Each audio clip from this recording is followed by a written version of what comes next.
السلام عليكم ورحمة الله وبركاته.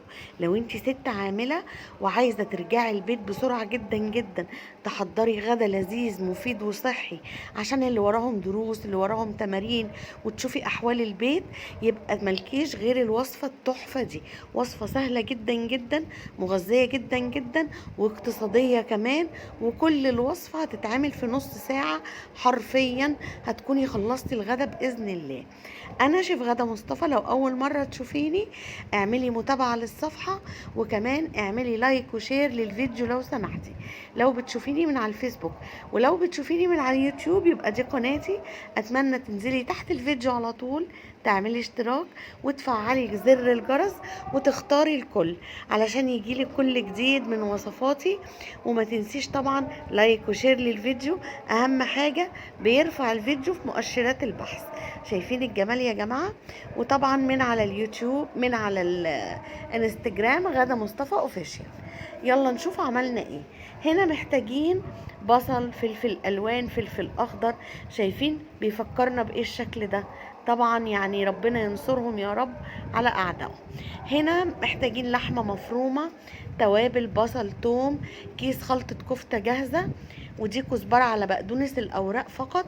ومحتاجين كوباية عصير تفاح. أيوة، عصير تفاح من اللي بيتباع جاهز، أي نوع مش هتفرق. بس يا جماعة كفتة تحفة، مش قلتلكوا هنعمل صنف روعة؟ هحط كل المكونات على اللحمة ما عدا أوراق البقدونس والكزبرة، هخلطهم بعد ما اطحن كل ده في الكبة. والدهون كانت قليلة في اللحمة، حطيت عليها معلقة كبيرة سمنة وهدعكها كويس جدا. بعد كده هنزل اوراق، نص ربطة من البقدونس على الكزبرة الاوراق فقط. هخلط كويس وهكورهم كور حجم متوسط كده بالشكل ده. عملوا معايا صوابع وكور حوالي 25، لكن انت لو صغرتي اصغر من كده شوية هتبقى برضو جميلة جدا، هيدوكي 30 كورة.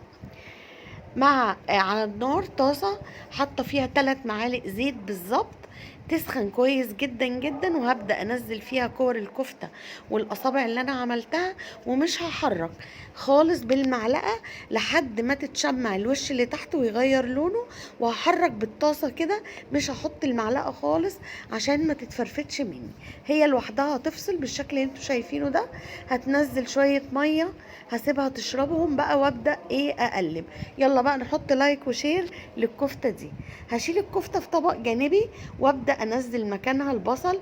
دول حوالي 3 بصلات، هكتب كل ده في تحت الفيديو، وهكتبه في اليوتيوب في صندوق الوصف. هبدأ أشوح البصل لحد ما يدبل ويتكرمل. هنا معايا أقل من نص تفاحية، كان يعني ممكن تبقى ايه، ربع تفاحية او اكتر، نص تفاحية ماشي. قشرتها وقطعتها قطع صغيرة، بصوا شرايح ناعمة جدا جدا. انا عايزاها تتهري، ما تبانش خالص لما نحطها مع الكفتة، هتدينا طعم يا جماعة خرافي. بعد بقى ما البصل اتكرمل، بصوا خد اللون التحفة ده، لون الطاسة كده، نزلت عليه التفاح وهشوح كويس جدا، عايزاه يستوي ويتهري. دي العلبة بتاعت العصير فضيتها في الكوباية، هضيف منها هنا 3/4 كوباية.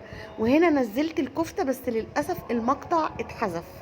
نزلت الكفتة وسبتها لما تتشرب عصير التفاح، وطبعا هديت النار وغطيت عليها لحد ما تشربت الصوص والتفاح. شايفين اتهرى خالص.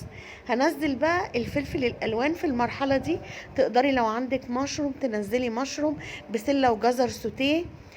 هنا بقى معايا ربع الكوبايه الباقي من العصير، حطيت عليه معلقه كبيره مليانه من صلصه الطماطم. ممكن لو عندك باربيكيو صوص تحطي معلقه كمان، يدي نكهه تحفه، بس ما كانش عندي. نزلت بقى بقيه العصير بالصلصه وهقلب واسيبهم على نار هاديه، يعني يا دوبك اقل من 5 دقايق تتشرب بس كده. واظبط بقى الطعم. هنا انا حطيت ملح وفلفل بس ما ظهرش في التصوير. في الاخر خالص هبدأ بقى انزل هنا، دي نص ربطة كزبرة الاوراق، بس كزبرة يا جماعة مش بقدونس، كزبرة بتدي ريحة روعة. وهسيبها حوالي دقيقتين 3 بس الريحة بتاعتها تطلع في الكفتة وخلاص، وهطفي وهغرف. كنت بقى هنا عامله ايه، عامله رز ابيض طلع تحفه جدا معاها، مش قادره اقول لكم الطعم خرافي خرافي خرافي. عجبتهم كلهم ومحدش عرف ان انا حاطه عصير تفاح غير لما انا اللي قلت لهم. قالوا لي في طعم غريب بس طعم حلو جدا، قولي لنا ايه هو الطعم ده. قلت لهم ده تفاح وعصير تفاح.